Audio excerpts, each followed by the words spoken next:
A blessed morning po sa aming mga kapatid dito sa UK at magandang gabi naman po sa Pilipinas. Inaanyayahan po namin kayo sa aming gawain ngayong linggo. Samahan niyo po kaming makinig ng mabuting balita ng Panginoon. At hindi natin si Sister Merly para sa kanyang opening prayer.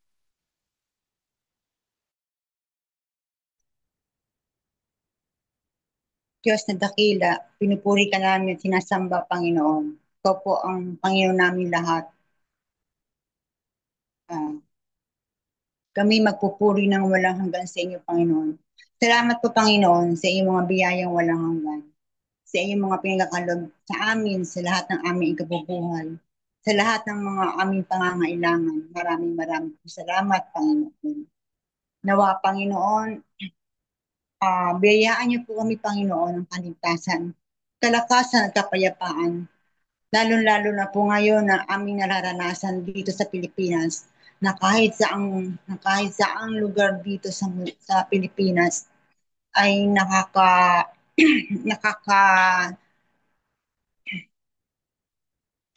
nakakaranas po ng hagupit ng bagyo. Kaya Panginoon, gabayan niyo po kami at ang lahat po ng mga biktima ng kalamidad na ito, Panginoon. Iligtas mo po silang lahat, Panginoon. Panginoon, tinataas ko po namin sa inyo ang lahat ng aming kapatiran, ang bawat pamilya ng sumasanib dito, Panginoon.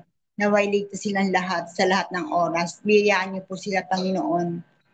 Nawa, Panginoon, kayo po ang manguna sa amin sa araw na ito, sa aming pagkasamang muli sa linggong ito, Panginoon. Maraming maraming salamat po sa pagkakataong ito. Alam po namin, kasama namin kayo, Panginoon, dahil ang sabi niyo, ang sabi niyo po, one or two gathered in your name, you are in the midst of us. Kaya, Panginoon, kami po ay kasama namin kayo, Panginoon. Panginoon, i-bless niyo po kami, ang lahat ng may mga partisipasyon dito, Panginoon. Pagkalooban niyo po ng knowledge, Panginoon. At nawa sa bawat nabibitawan ng aming nangunguna dito, ito po ay ma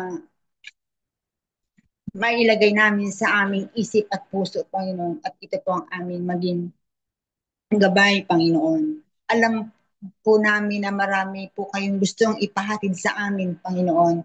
Kaya, Panginoon, liwanagan niyo po ang aming isip na ito po ay aming maunawaan at maintindihan, Panginoon. At higit sa lahat, ito po ay aming maging sandalan, Panginoon. Nawa, Panginoon, manguna po kayo sa amin. Ang lahat ng ito po ay tinataas namin sa inyo, Panginoon. In Jesus' name, Amen.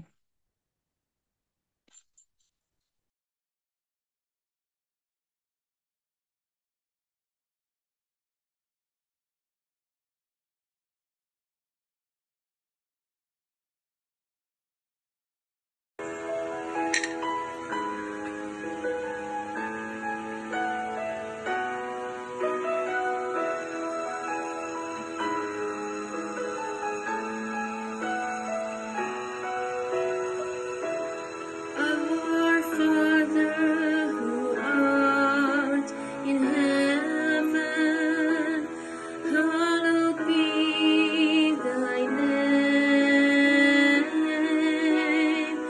Thy kingdom come, thy will be done on earth as it is in heaven.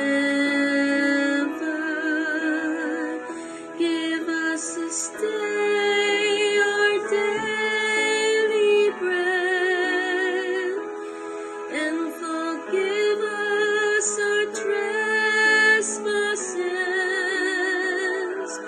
as we forgive those who trespass against us. And lead us not into temptation, but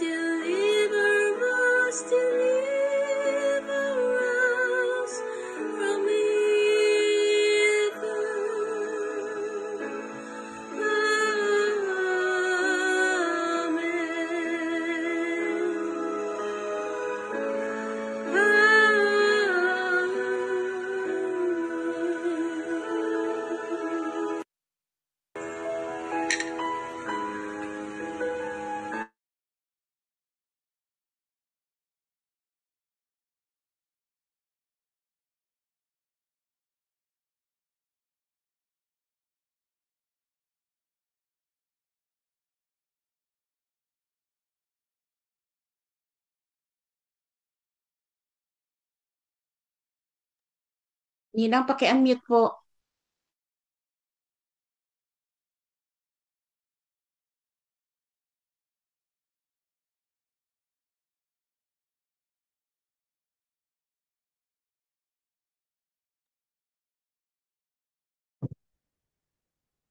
Ang tunay na kagalakan, Psalm 1. Mapalad ang taong hindi naaakit niyong masasama upang sundan niya ang kanilang payo at maging halimbawa. Hindi sumasama sa sinumang taong laging atikay, pagtawanan lamang at hamak-hamakin ang Diyos na dakila. Nagagalak siyang laging magsaliksik ng banal na sa aral. Ang utos ni Yahweh siyang binubuhay sa gabi at araw. Ang katulad niya ay isang punong kahoy sa tabing batisan, sariwang dahot namumunga ng kapanahunan, at sinumang gawing ay natitiyak na nagtatagumpay.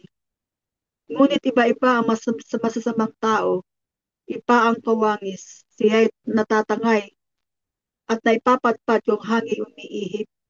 Ang masamang tao ay parurusahan at hindi magmimintis. Iwawalay siya pagkatapos ay itatapon, at ang taong matuwid, itong si Yahweh ang siyang mag-iingat, ngunit kailanman ang masama ay mapapahamak. This is the word of the Lord.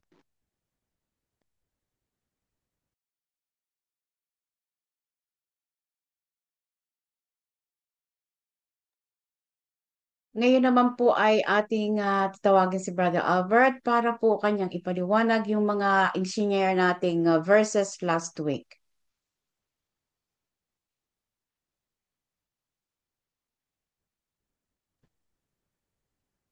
Magandang araw po, mga minamahal na magulang at kapatid. Magandang hapon dito sa ating mga kapatiran sa UK at magandang gabi naman sa ating mga kapatid sa Pilipinas at magandang araw po sa lahat na maaaring makakita ng ating munting gawain ito ng paglilingkod sa Panginoon. Ang mga naibahagi ninyo mga salita ng Diyos ay actually ito palagay ko mga salita na kung saan ay dito natin na ibata yung ating mga karanasan sa ating buhay. At magaganda naman ang inyong mga sharing. Dito po sa unang aklat na ipinadala sa akin ni Sister Libay, nakalagay po rito yung 1 Thessalonians chapter 5 verse 18. Yung lagi po tayong mapagpasalamat. Ang nakalagay po rito, kung ating pong babasahin, saan ba yun? 1 Thessalonians chapter 5 verse 18. Give thanks in all circumstances, for this is the will of God in Christ Jesus for you. Alam po ninyo, kung minsan sa buhay natin, kahit tayo nasa larangan ng pananampalataya, ay hindi naiiwasang mayroong mga negative, positive na nagaganap sa ating buhay. Pero hindi po natin dapat na ikalungkot yun. Bakit po? At sa halip, dapat po kung dumating tayo doon sa pangyayari na medyo negative ang nagaganap sa ating buhay, merong mga bagay na kung minsan tayo nakakaramdam ng naa-upset kung minsan dahil doon sa mga hindi ka nais-nais kung minsan nagaganap sa ating buhay. Pero sa kabila nito, ang sabi rito sa 1 Thessalonians chapter 5 verse 18, give thanks in all circumstances, for this is the will of God in Christ Jesus for you. So, kahit na negative or positive, dapat nating ipagpasalamat. At kagaya po ng aking nasabi sa inyo, Merong mga negative at positive na pinapayagan ng Diyos na maganap sa buhay ng isang taong may pananampalataya sa Kanya. Kasi po tayo po'y dumadaan doon sa testing. Kumbaga sa pag-aaral sa school ay dumadaan tayo sa mga examination upang maiangat yung antas ng ating pananampalataya. Kaya sabi po rito sa aklat ng Ecclesiastes chapter 7 verse 14, ito po. In the day of prosperity, be joyful. And in the day of adversity, consider God has made the one as well as the other, so that man might not find out anything that will be after him. So dapat tayo ay aware sa mga sitwasyon na maaaring maganap sa ating buhay. Sa panahon daw ng kasaganaan ay tayo rin magalak. At sa panahon naman ng adversity o kahirapan ay dapat nating unawain na ito'y nilikha pareho ng Diyos para sa atin. Pero bakit tayo pinahihintulutang dumaan din kuminsan sa mga, sabi nga rito, in the day of adversity? Bakit po tayo pinapayagan ng Diyos na dumaan doon? Meron po kasing malalim na layunin, kagaya po na nasabi ko sa inyo, pag tayo dumadaan doon, patuloy tayo maging magpasalamat. Basahin natin sa aklat ng sa Ephesians 5:20, lagi tayo mapagpasalamat sa Ama sa pangalan ng ating Panginoon Jesucristo. Sapagkat kuminsan, pinapayagan niya maganap yung mga bagay na ito na merong isang napakagandang purpose sa ating buhay. Kuminsan tayo dumadaan sa mga adversity, kuminsan ating titingnan ang ating sarili, saan ba ako may diferensya? Saan ba ako nagkulang? Kuminsan kasi ipinapaalaala sa atin ng Panginoon na to look within ourselves kung saan tayo nagkulang. Ha? At yun ay pagtuturo ng ating Panginoon Jesucristo. Kaya hindi natin dapat na ikalungkot ang mga bagay na yun. Sa halip, tayo ay maging mapagpasalamat in all circumstances of our life. 1 Thessalonians 5:18. Bakit po? Pinapayagan ko minsan yung mga adversity o mga negative sa ating buhay. Ganito po sinasabi ng Roma chapter 8 verse 28. And we know that for those who love God, all things work together for good, for those who are called according to His purpose. Ang sabi po rito, kung sa wikang Tagalog, nasan ba yung Tagalog ko? Sa wika pong Tagalog, sinasabi po rito, ito, Bible, Bagong Tipan, Roma, chapter 8, verse 28, ayan po sa Tagalog, ito pababasahin ko. At nalalaman natin na ang lahat ng mga bagay ay nagkakalakip na gumagawa, whether negative, whether positive, whether it is in the time of prosperity, whether it is in the time of adversity, yan, nagkakalakip na gumagawa sa ikabubuti ng mga nagsisiibig sa Kanya. So kahit pala ikaw ay may pinagdadaanan ngayon, patuloy kang maging mapagpasalamat sa Diyos. Bakit? Ay kahit dumadaan ka sa mga matitinding pagsubok na yon, merong gustong ituro sa iyo ang Diyos. Mahal ka ng Diyos kaya ka pinapadaan sa ganon. Kumbaga sa bata, pag nagkamali, medyo pinapalo. At yan ang may nakalagay sa Biblia. Ang pagdisiplina ng ama ay ginagawa niya pag mahal niya ang isang anak, kuminsan pinapadaan din niya roon sa pagdisiplina niya. At yun ay maaring doon sa pagdaan ng mga bagay na yon, tayo'y tinuturuan ng Diyos. Ayan. At nalalaman natin na ang lahat ng mga bagay ay nagkakalakip na gumagawa, whether negative, whether positive, nagkakalakip na gumagawa sa ikabubuti ng mga nagsisiibig sa Diyos. Sa makatuwid bagay, niyaong mga tinawag alinsunod sa kanyang nasa. So, patuloy kang susunod sa salita ng Diyos, patuloy mo itong isa sa buhay kung ano yung kalooban ng Diyos. Daanan mo man ay matinik na lugar, daanan mo man ay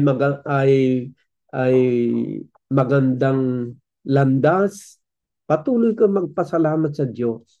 Sapagkat kapag dumadaan ka sa napakagandang landas na iyong buhay, ay magalak ka at magpasalamat. At pag dumadaan ka sa mga medyo matinik na landas ng ating buhay, ay may itinuturo ang Diyos sa bawat isa sa atin. Ang dalawang landas na ito ay nagkakalakip sa buhay ng isang tao na mayroong itinuturong mahalagang bagay sa bawat isa sa atin. Kaya, anong sabi sa Ephesians 5:20? Ang sabi po rito, Ephesians 5:20, ayan, basahin po natin, 5:20, na kayo'y laging magpasalamat sa lahat ng mga bagay, o whether negative, whether positive, magpasalamat tayo sa Diyos sa lahat ng mga bagay sa pangalan ng ating Panginoong Hesukristo, sa Diyos na ating Ama at sa Diyos na ating Ama. So, yan po ang itinuturo ng 1 Thessalonians chapter 5 verse 18, na tayo in all circumstances, whether it is negative, whether it is positive, tayo maging mapagpasalamat sa Diyos. Yan po. So, my dear brothers and sisters, lipat naman tayo rito sa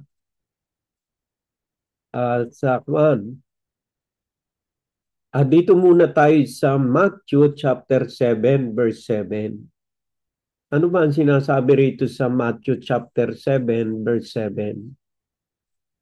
Ayan, Matthew chapter 7 verse 7. Ask, and it will be given to you. Seek, and you will find. Knock, and the door will be open to you. Ayan. For everyone who asks, receive. The one who seeks, find. And to the one who knocks, the door will be open.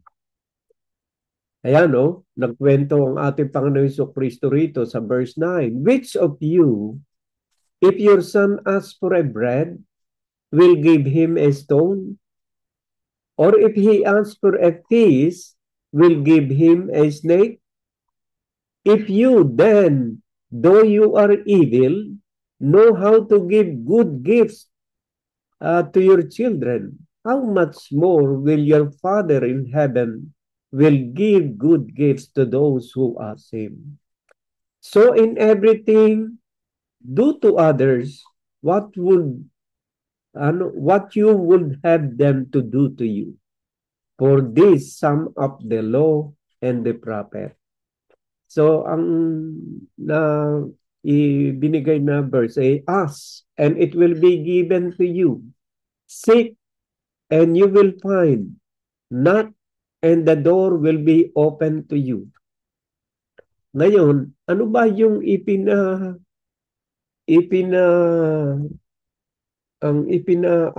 sa atin ng Diyos? Ano ba yung ipina-aas ng Diyos sa atin? Matthew chapter 7 verse 7. Magsihingi kayo. Ano ba ipinahihingi ng Diyos? Lahat ng bagay?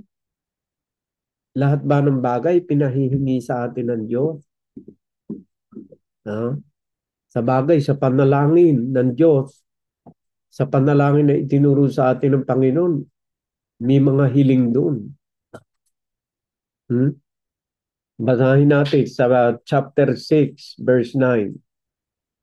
Magsidalangin nga kayo ng ganito, Ama namin, nasa langit ka, sambahin nawa ang pangalan mo, dumating nawa ang kaharian mo, gawin nawa ang iyong kalooban, kung paano sa langit, gayon din naman sa lupa. Ibigay mo sa amin ngayon ang aming kakanin sa araw-araw, spiritual na pagkain, material na pagkain. Ayun, no? Ibigay mo sa amin ngayon ang aming kakanin sa araw-araw. At ipatawad mo sa amin ang aming mga utang, gaya naman namin na nagpapatawad sa mga may utang sa amin. Bakit itinuturo ng Panginoon yung panalangin, ipatawad mo sa amin ang aming mga utang, kaya naman namin na nagpapatawad sa mga may utang sa amin? Ang isa pong palatandaan na ikaw ay pinatawad ng Diyos sa iyong mga utang, ayun, nagpapatawad ka rin sa may utang sa iyo.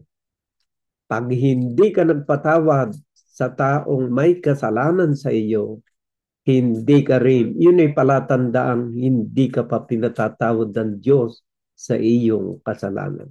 Kaya nga po ang utos ng Diyos, lagi tayong mapagpatawad sa ating kapwa. Habang ikaw ay may puot na tinataglay sa iyong dibdib, hindi pa ganap na pinapatawad ka ng Diyos. Pero pag binitawan mo ang puot na sa iyong dibdib at natuto kang magpatawad, ang sabi rito, at ipatawad mo sa amin ang aming mga utang o kasalanan, gaya naman namin na nagpapatawad sa mga nagkasala sa amin. Palatandaan ay kayo pinatawad ng Diyos kapag ikaw ay nagpapatawad sa iyong kapwa. Alisin natin ang ating mga puot sa ating puso, sa ating isipan. Tayo po'y maging mapagpatawad sapagkat ganyan tayo pinatawad ng Diyos. Kung nais natin ang ganap na kapatawaran mula sa Diyos, matuto tayong umibig at magpatawad sa ating kapwa. Pero balik tayo sa panalangin na sa humingi ka at ikaw ay bibigyan. Ano ba ay pinahihingi? Maraming bagay dito. Ama namin, dumating nawa ang kaharian mo, gawin nawa ang iyong kalooban kung paano sa langit. Ayan, ano yung ipinahihiling? Ipinahihingi? Merong isang bagay na gustong-gusto ng Diyos na hingiin natin sa Kanya. My dear brothers and sisters, at yun ay ituturo ko sa inyo kung ano yung bagay na gustong-gusto ng Diyos na gusto niya hingiin natin sa Kanya. Basahin po natin sa Lucas chapter 11 verse 9 and the following. 11, tama nga. Verse 9.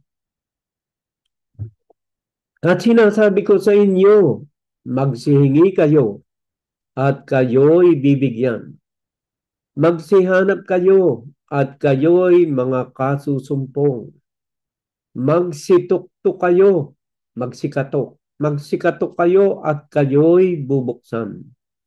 Sapagkat ang bawat humihingi ay tumatanggap at ang humahanap ay nakakasumpong at ang kumakatok ay binubuksan. At aling ama sa inyo na kung humingi ang kanyang anak ng isang tinapay, ay bibigyan niya siya ng isang bato o ng isang isda kaya?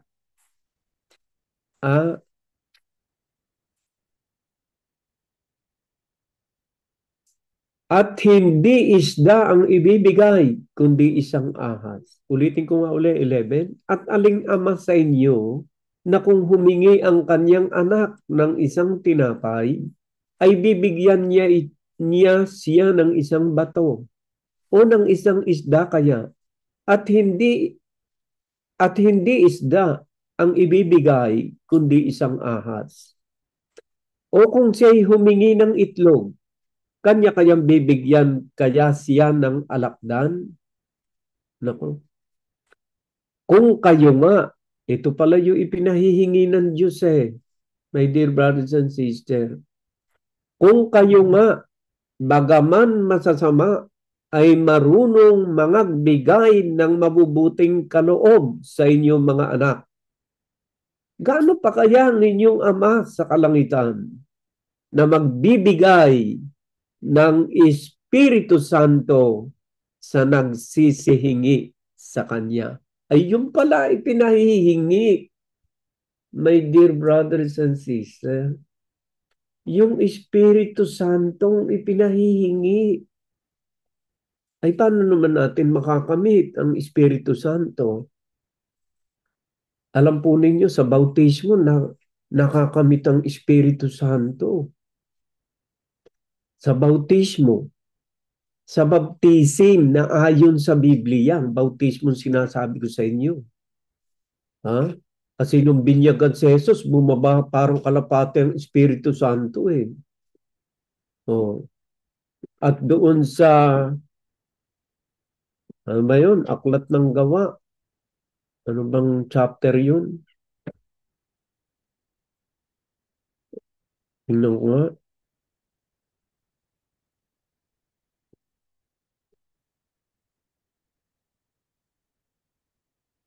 Naku.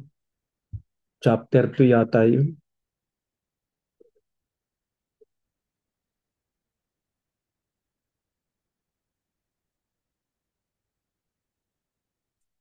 Ito, sa Gawa chapter 2, verse 38.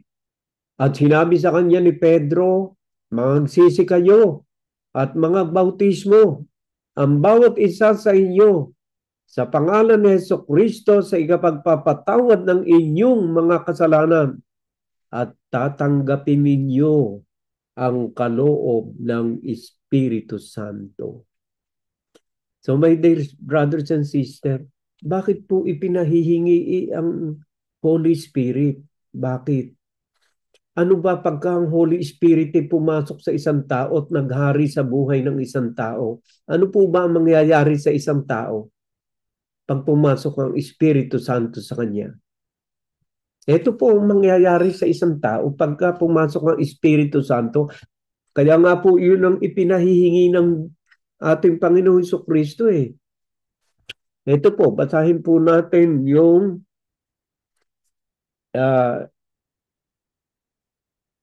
Galatia chapter 5 verse 22 and 23 yata yun. Ito po. Ayan. Datapwat, ito po, pagka humingi ka ng Holy Spirit, ito ang magaganap sa buhay mo Datapwat ang bunga ng Espiritu. Pag pumasok pala sa iyong Espiritu Santo, ito po magiging bunga, kaya yun ang pinahihingi. Datapwat ang bunga ng Espiritu ay pag-ibig, katuwaan, kapayapaan. Abay, may kapayapaan tayo kahit na halimbawa may mga taong hindi tayo matanggap dahil sa ating pananampalataya, may kapayapaan tayo dahil yun ang kapayapaan ni Kristo. Ang kapayapaang ibinibigay niya hindi kagaya ng mundo na ang kapayapaan ng iba, ang kinin ng kayamanan ng iba, parang sila'y doon may kapayapaan. Ang anak ng Diyos, ang kanyang kapayapaan sa gitna ng mga tukso ay sinusunod niya ang kalooban ng Diyos. At doon pumapasok ang tunay na kapayapaan ni Kristo sa ating buhay. Kaya ito po, kaya ito pinahihingi.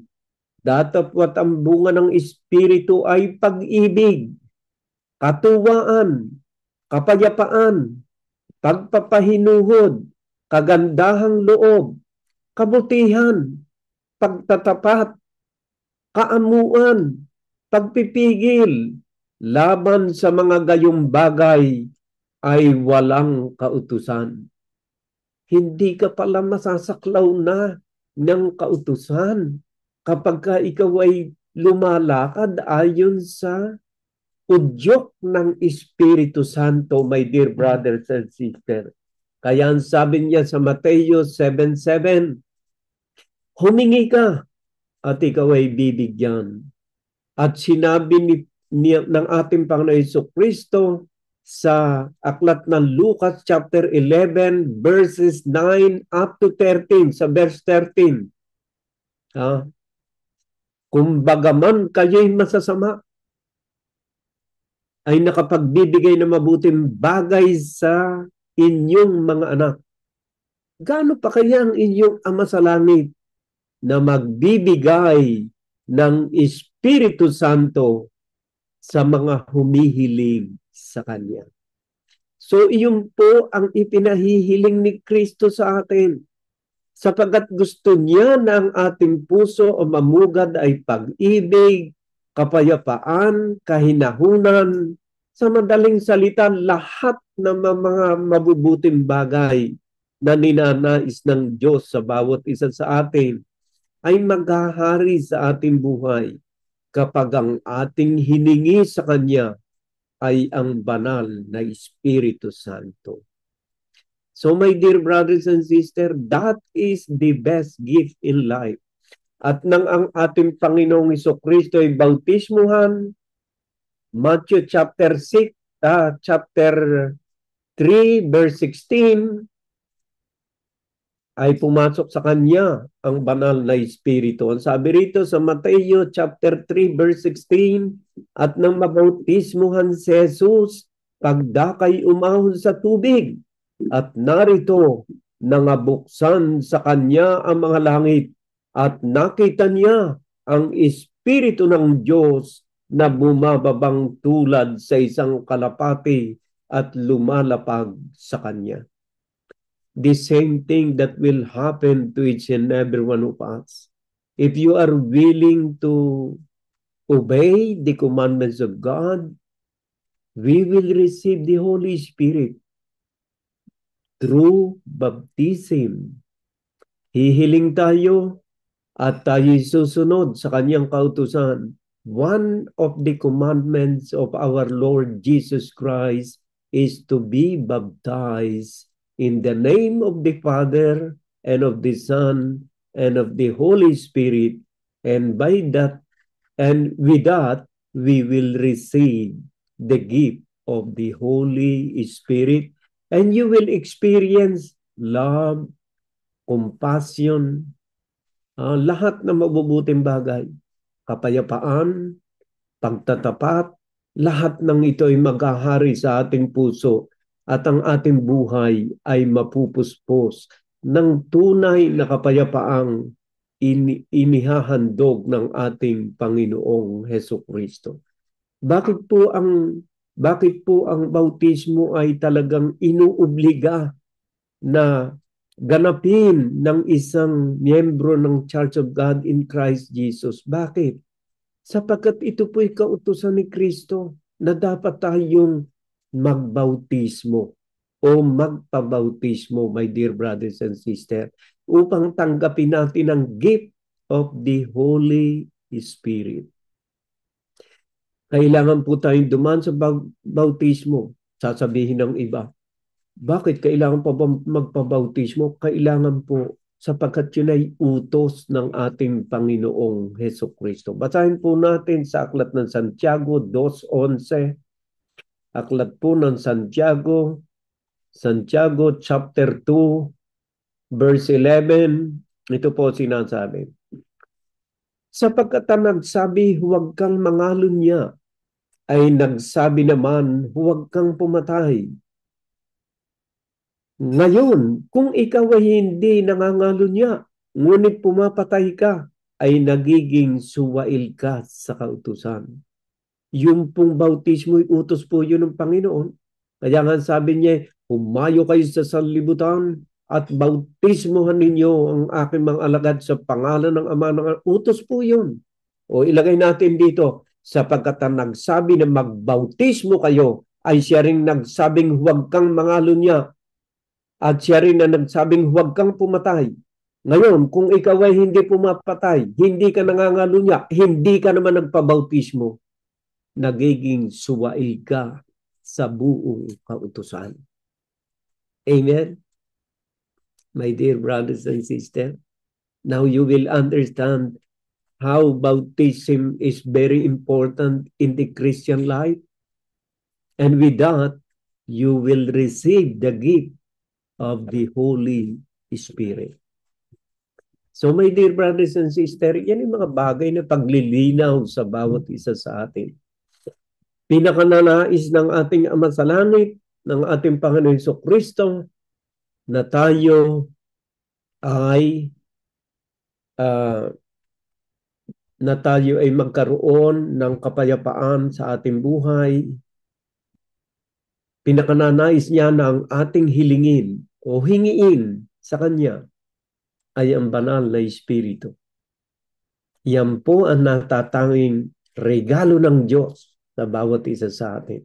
Lahat po ng mga taong sumunod sa kalooban ng Diyos mula pa nung unang panahon, mula sa ating Panginoon Jesucristo hanggang sa mga apostoles, silang lahat ay napuspos ng banal na Espiritu Santo. Basahin nga po natin sa Aklat ng Gawa, chapter 2. Dito po nabautismo lahat ang mga apostoles.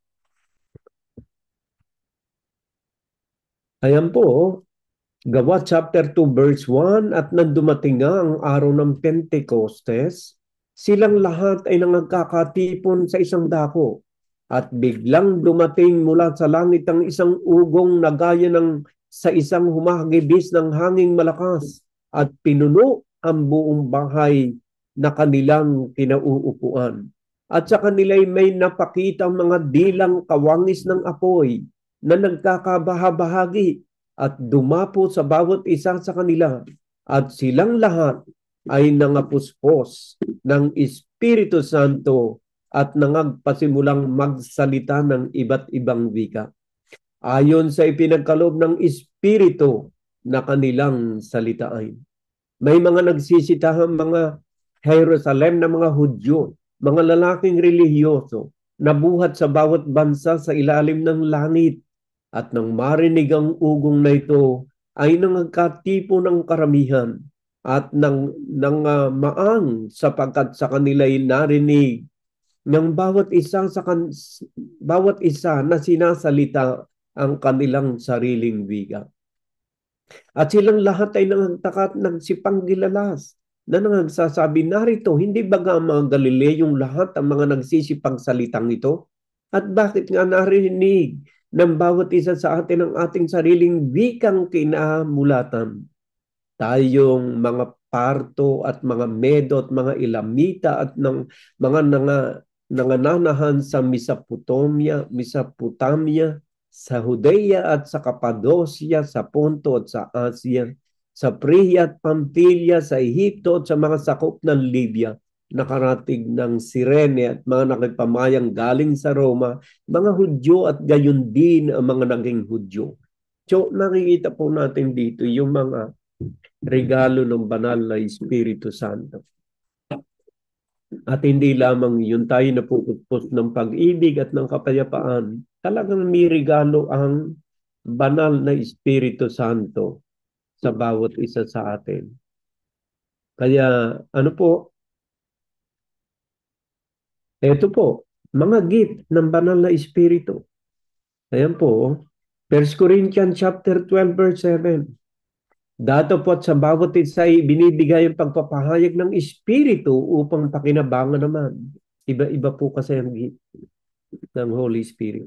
Sapagkat sa isang sa pamamagitan ng Espiritu ay binibigay ang salita ng karunungan, at sa iba ang salita ng kaalaman, ayon din sa Espiritu. Sa iba ang pananampalataya, sa gayon ding Espiritu, at sa iba ang mga kaloob ng pagpapagaling sa iisang Espiritu. Kaya hindi ka takataka na mayroong gumagaling, my dear brothers and sisters. At sa iba'y ang mga paggawa ng mga himala, at sa iba'y hula, at sa iba'y ang pagkilala sa mga Espiritu, at sa iba'y ang iba't ibang wika, at sa iba'y ang pagpapaliwanag ng mga wika. Datapwat ang lahat ng ito ay gumagawa ng isa at ng gayon ding Espiritu. Isa palang Espiritu yun, although iba-iba ang kanilang mga gift na tinanggap. And I'm so happy to know, my dear brothers and sisters, that many of us have actually have the gift of this. Meron tayong mga gift nito. Sapagkat kung paano ang katawan ay iisa at mayroong maraming mga sangkap at ang lahat ng mga sangkap ng katawan, bagamat marami ay isang katawan, gayon din naman si Kristo. Siya ang ulo, maaring tayo gumaganap bilang paa, maaring tayo gumaganap bilang kamay, maaring tayo gumaganap bilang bibig. Yan po ay mga sangkap na kung saan tayo ay ginagamit ng Panginoon upang mabuo ang isang katawan na nagpupuri sa Diyos. So my dear brothers and sisters, yan po medyo na-expand ng masyado yung aking pagpapaliwanag, pero hindi po aking pagpapaliwanag kundi sa Diyos, pagpapaliwanag ng Panginoon. So my dear brothers and sisters, so Matthew 7:7, humingi ka at ikaw ibibigyan. Ipinahihingi ng Diyos sa atin ay yung banal na Espiritu, my dear brothers and sisters. Luke chapter 11 from verse 9 to 13. Yan po. Makikita natin yung pala ang gustong-gusto ng Diyos na hilingin natin. At makakamit natin yan, my dear brothers and sisters, sa lalong madaling panahon through the baptism. At yung po namang Matthew chapter 6:33, seek ye first his kingdom and righteousness, and everything shall be added unto you. Patuloy tayong magsikap na saliksikin ang salita ng Diyos. Maray iba sa inyo hindi makapagsaliksik, pero gagabayan tayo ng banal na Espiritu every Sunday. Tayo po ay magkakatulong na pagagamit sa Diyos upang tayo sumagana sa kanyang mga ginintuang aral na maghahatid sa atin sa buhay na walang hanggan. Maring kayo'y kulang sa panahon upang magbasa dahil sa inyong pagiging busy sa trabaho.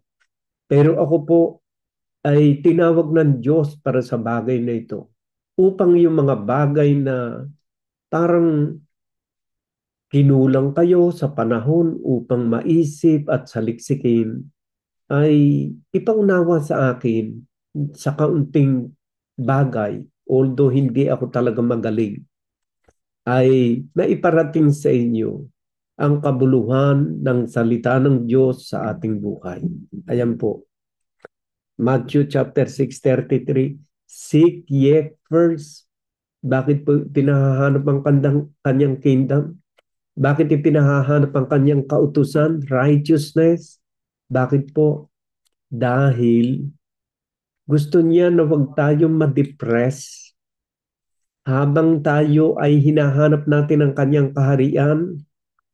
Nawawala ang iyong isipan sa anong aking kakainin, anong aking isusuot, anong pananamit ang aking isusuot. Kaya nga nagsalita ang ating tingnan ninyo ang mga lirio sa parang kahit si Haring Solomon hindi nakapagsuot ng ganong karingan. Gaano pa kaya? O kay liliit ng ating mga pananalig at pananampalataya sa Kanya. Bakit maliit? Ay kasi focus ang ating isipan sa material things. Nagiging maliit yung ating pananampalataya as long as tayo nakapokus sa mga bagay na nasa ating paligid. Pero oras na idinako natin ang ating isipan sa salita ng Diyos, tayo po ay pumapasok sa Kanyang kaharian at nagiging madali sa ating buhay ang pagharap sa lahat ng mga material na bagay na ating pangangailangan sa araw-araw. Bakit po? Tayo po ay nasa Kanyang paghahari at lahat ng bagay na ating kinakailangan ay kontrolado ng Diyos sa Kanyang walang hanggang kapangyarihan. Seek ye first His kingdom and righteousness. Avoid too much thinking about money and about material things. Focus yourself to the Word of God. Be filled by the Holy Spirit and you will find peace in your life. So my dear brothers and sisters, ang salita ng Diyos ay makapangyarihan. Naglalagos ito, masyadong ini-small ng iba ang Biblia o ang salita ng Diyos. Ang hindi nila alam, wala nang tatalas pa sa salita ng Diyos. Wala nang hihigit pa sa salita ng Diyos. Bakit ko po nasabi ito? Kasi 1,000 years bago mangyari ang pag-unlad na ito na ating nararanasan sa kasalukuyan, almost 3,000 years ay sinabi na ng Diyos na ito'y magaganap sa ating kapanahunan. Kaya garantisado at sabi ng ating Panginoon Jesucristo sa aklat ng 1 chapter 14 verse 19, sinasabi ko ang lahat ng mga ito upang kung ito'y mangyari ay maniwala kayo na ako nga.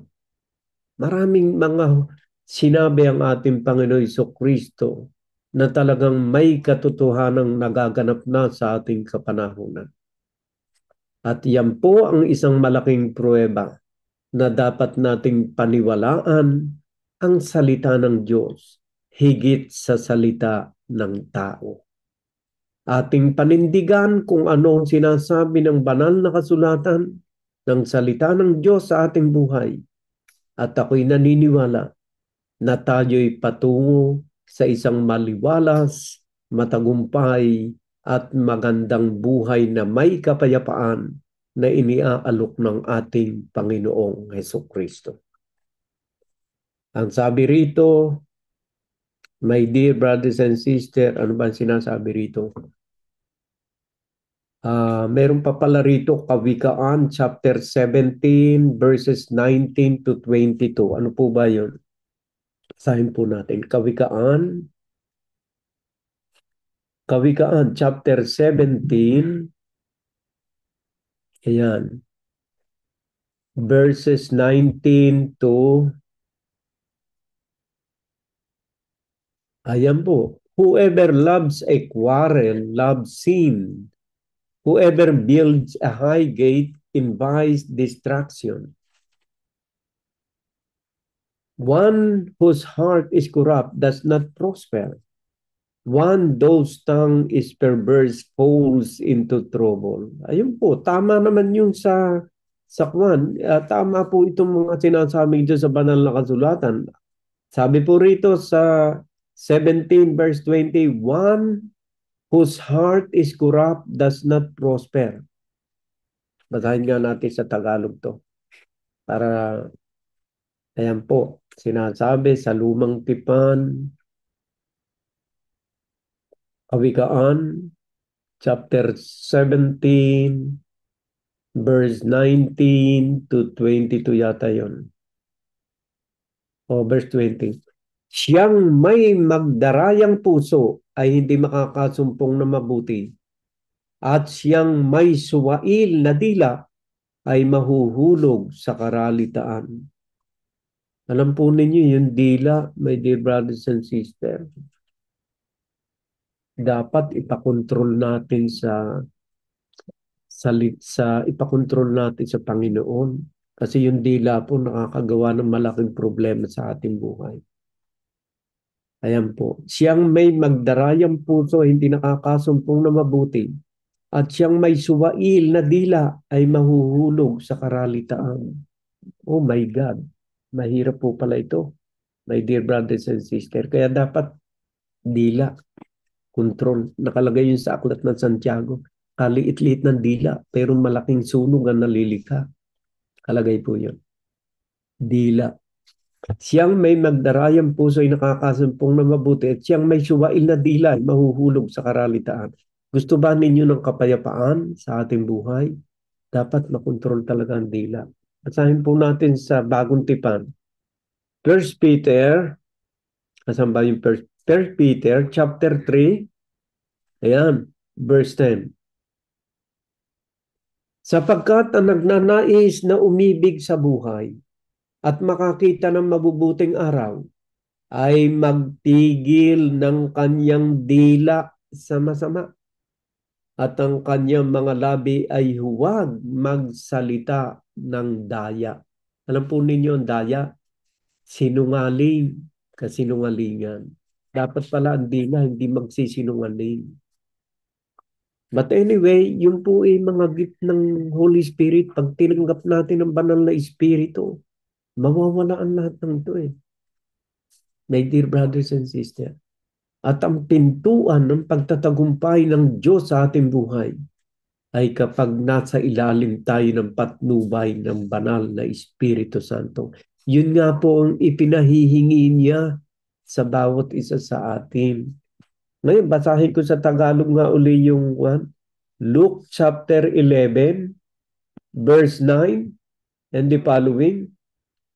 At sinasabi ko sa inyo, magsihingi kayo at kayo'y bibigyan. Yung po ikatumbas ng Matthew 7:7, magsihingi kayo.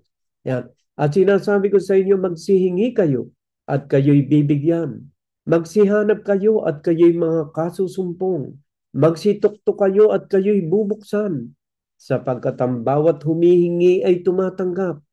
At ang humahanap ay nakakasumpong at ang tumutuktok ay binubuksan.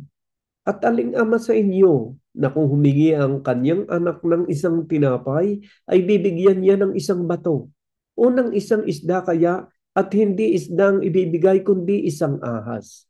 O kung siya'y humingi ng itlog, kanyang bibigyan kaya siya ng alakdan. Ayan. Kung kayo nga, bagaman masasama, ay marunong magbigay ng mabubuting kaloob sa inyong mga anak, gaano pa kaya ang inyong Ama sa kalangitan na magbibigay ng Espiritu Santo sa nagsisihingi sa Kanya? The best thing to request to our Father in heaven is to be filled by the Holy Spirit. My dear brothers and sisters, masyadong hahaba ng hahaba aking paliwanag ay pansamantala. Ang aking maibabahagi sa inyo ay yan po ang ating taimtim na hilingin sa Diyos. Maraming paraan upang ipagkaloob ng Diyos ang banal na Espiritu sa ating buhay, sa ating pananalangin. Tayo'y buong kapakumbabaan na lumapit sa Kanya. Sundin natin ang Kanyang mga pinag-uutos. Walang labis, walang kulang, at may pangako siya. Ipagkakaloob niya ang banal na Espiritu sa bawat isang taong bukas ang kanyang puso, tapat ang kanyang puso na humihiling sa Kanya.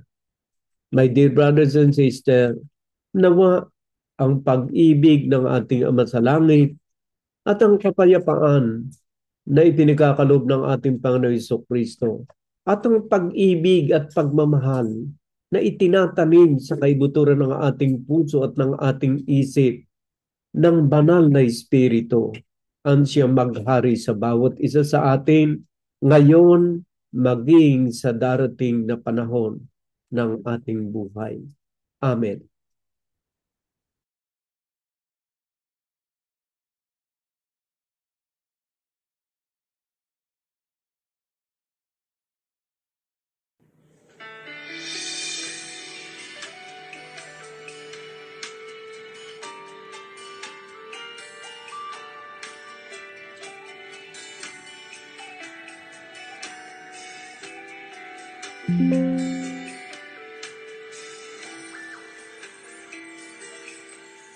Katapatan mo, O Diyos, tunay at dakila. Ang pag-ibig mo'y wakas at walang kapantay. Sa aming puso, sa aming buhay, papurit pagsambay alay. Bukas noon ngayon, magpakailanman, luwalhatiin ka.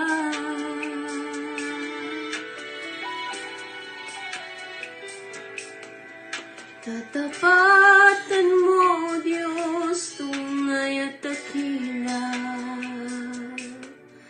Ang pag-ibig mo'y wagas at walang kapantay. Sa aming puso, sa aming buhay, papurit pagsambay, iyalang. Bukas noon, ngayon, magpakailanman, luwalhatiin ka.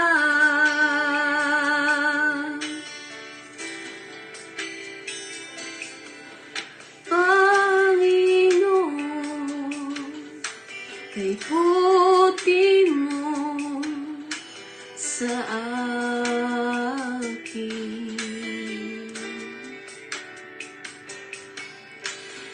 Ikaw lamang ang tangi kong sasambahin.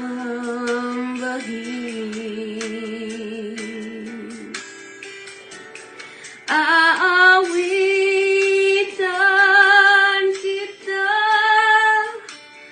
at pupurihin,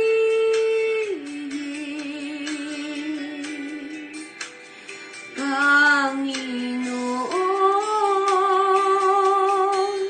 kay buti mo sa akin.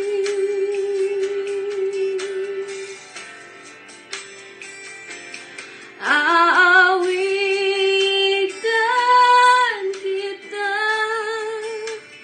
at pupurihin,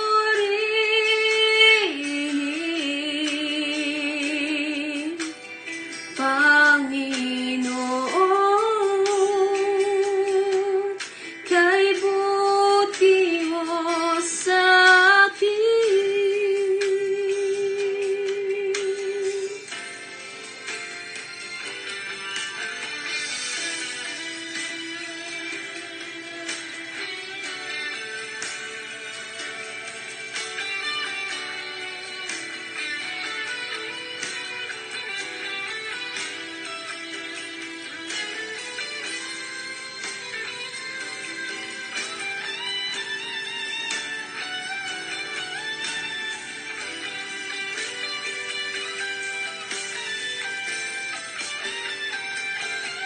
Aawitan kita at pupurihin, Panginoon, kay buti mo sa akin.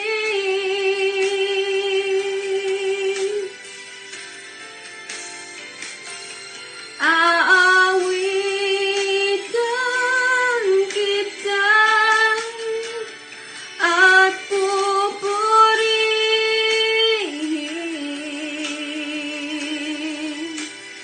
Panginoon, kay buti mo sa akin.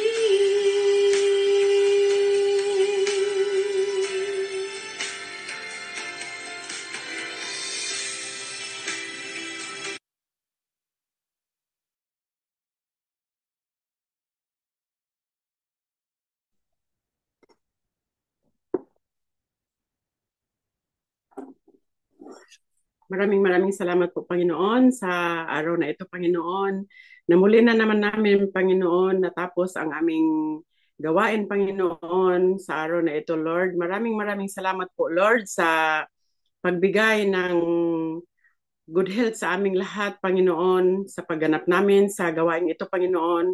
Lalong-lalo na, Lord, si Brother Albert, na siya ang namumuno sa amin, Panginoon, upang maipaliwanag niya lahat ang mga salita ninyo, Panginoon, na dapat naming malaman, Lord. At hinihiling ko po sa inyo, Panginoon, na naway maisapuso namin lahat, Panginoon, ang aming napapakinggan, Panginoon. At naway patuloy nyo kaming bibigyan, Panginoon, ng mga kaalaman, Panginoon, lalong-lalo na, Lord, si Brother Albert, Panginoon, Naway bigyan niyo kami palagi, Panginoon, ng lakas ng pangangatawan, Lord. At ilayo niyo po kami, Panginoon, sa mga kapahamakan, Panginoon. Maraming salamat po, Lord, sa lahat ng mga biyaya na aming natatanggap sa araw-araw, Panginoon. At kami po humihingi din ng kapatawaran, Panginoon, sa mga nagawa naming mga pagkakasala, Lord. Lord, itinataas ko po sa inyo, Panginoon, itong aming gawain, Panginoon. Naway gabayan niyo po kami, Panginoon, at suportahan niyo kami, Panginoon, na mapalaki namin, Panginoon, itong gawain namin na ito, Panginoon, at magpatuloy-patuloy kami, Lord, na makikinig ng inyong mga banal na salita, Panginoon, na naway dadami pa kami, Panginoon. Marami pa kaming mayaya, Panginoon, na mga kaluluwa, Panginoon, na makinig ng inyong mga banal na salita, Panginoon. At naway isang araw, Lord, ang lahat ng aming mga pamilya, Lord, ay makakasama namin dito, Panginoon, sa pagkikinig ng inyong mga banal na salita, Panginoon. Maraming salamat, Lord, sa mga walang sawang pagmamahal ninyo sa amin, Panginoon, sa inyong suporta, Panginoon, pagbibigay ng mga biyaya, mga lakas ng katawan namin, Panginoon. Maraming salamat po, Lord. Itinataas ko po sa inyo, Panginoon, ang aming bansa, Panginoong Pilipinas, Lord. Naway tumigil na po, Lord, ang mga baha, Panginoon, na sa kasalukuyang nagsasapir ngayon, Panginoon, ang aming mga kababayan, Lord. Naway matigil na, Panginoon. Naway bumaba na ang tubig, Panginoon. At proteksyonan niyo po lahat, Panginoon, ang mga nasalanta ng baha, Panginoon. Bigyan niyo po sila, Panginoon, ng lakas ng loob, Panginoon, upang makabangon sila kaagad, Panginoon. At naway proteksyonan niyo rin po lahat, Panginoon, ang mga taong mga nagugutom, Lord. Lalo na, Lord, ang mga basang-basa, Panginoon, tapos isasabay pa nila ang gutom, Panginoon. Alam po namin, Lord, napakahirap ang ganong kalagayan, Panginoon. Kaya hinihiling ko po sa inyo, Lord, na naway patigilin nyo na ang mga baha, Panginoon, pati na po, Lord, ang lahat ng mga kalamidad, Lord. Naway tumigil na po, Panginoon. Bigyan niyo po sila, Panginoon, ng mga makain nila sa araw-araw, Lord. Naway marami kayong mautusan, Panginoon, upang magbigay ng mga ayuda, Panginoon, sa mga taong mga nasalanta ng kalamidad, Panginoon. Itinataas ko po sa inyo, Panginoon, ang aming gobyerno, Panginoon, ang aming presidente, Lord, na bigyan niyo rin po siya, Panginoon, ng lakas ng pangangatawan, Panginoon, at matibay na pag-iisip, Panginoon, upang magampanan niya lahat, Panginoon, ang kanyang tungkulin, Panginoon, at naway maisaayos niya lahat, Panginoon, ang mga taong mga nangangailangan ngayon lahat, Panginoon. Naway lahat po sila, Panginoon, ay mabigyan ng kanilang mga pangangailangan, Lord. Maraming salamat po, Lord. Alam po namin, Panginoon, na nandyan kayo, Panginoon, at ang lahat ng mga nangyayari sa mundo, Panginoon, ay lahat ay mga pagsubok lamang, Panginoon. Ganon din po, Lord, itinataas ko po sa inyo ang lahat ng may mga karamdaman sa oras na ito, Panginoon. Naway hipuin niyo rin po sila, Panginoon, ng inyong makapangyarihang kamay, Lord. Pagalingin niyo po silang lahat, Panginoon. Lalo na, Lord, ang mga senior, Panginoon, na halos hindi na sila makakakaya, Panginoon, sa paghahanap buhay sa kanilang mga karamdaman, Lord. Naway pagalingin niyo po silang lahat, Panginoon. Lord, itinataas ko rin po sa inyo ang aming mga pamilya, Panginoon, sa Pilipinas lahat o sa ang dako man ng mundo, Panginoon. Itinataas ko po sila sa inyo lahat, Panginoon, naway lagi niyo silang gabayan at proteksyonan, Panginoon. Ilayo niyo po sila sa mga kapahamakan, Lord. At naway bigyan niyo po sila, Panginoon, ng good health lagi, Panginoon. Ganon din po sa amin dito, Panginoon, sa UK, Lord. Naway bigyan niyo rin po kami ng good health lagi, Panginoon, upang magampanan din namin, Panginoon, makapagtrabaho po kami, Panginoon, upang pagbigay po kami ng tulong, Panginoon, sa mga nangangailangan, Lord. Hindi lang po sa pamilya namin, Lord, sa mga kababayan namin lahat, Panginoon, o kung sino pang nangangailangan ng tulong, Lord, naway makapagbigay kami, Panginoon. Lord, itinataas ko rin po sa inyo, Panginoon, itong ang aming naway makahanap din ako kaagad ng trabaho, Panginoon, at si Sister Bila, Panginoon, naway gabayan niyo po kami, Panginoon. I-guide niyo po kami, Panginoon, sa paghahanap ng trabaho, Panginoon. At ako po'y nagpapasalamat, Panginoon, na may nagbibigay na sa akin ng matatrabahoan, Panginoon, at naway makakita ako, Panginoon, ng permanente na trabaho, Panginoon, upang ako po, Panginoon, ay makasuporta sa aking pamilya at makapagbigay rin ng tulong sa mga nangangailangan, Lord. Maraming maraming salamat po, Lord, sa inyong pagmamahal, Panginoon, sa inyong kabutihan, Panginoon, sa walang sawang pagsuporta ninyo sa amin, Panginoon. Maraming maraming salamat po, Lord. Hanggang sa susunod na linggo, Panginoon, naway bigyan niyo kami lagi ng lakas na pangangatawan, Panginoon, upang magsama-sama na naman kami muli, Panginoon, hanggang sa susunod na linggo, Lord. Maraming maraming salamat po, Lord. In Jesus' mighty name I pray. Amen.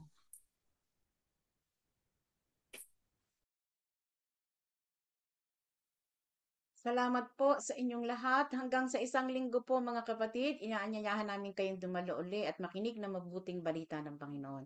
May God bless us all. Amen.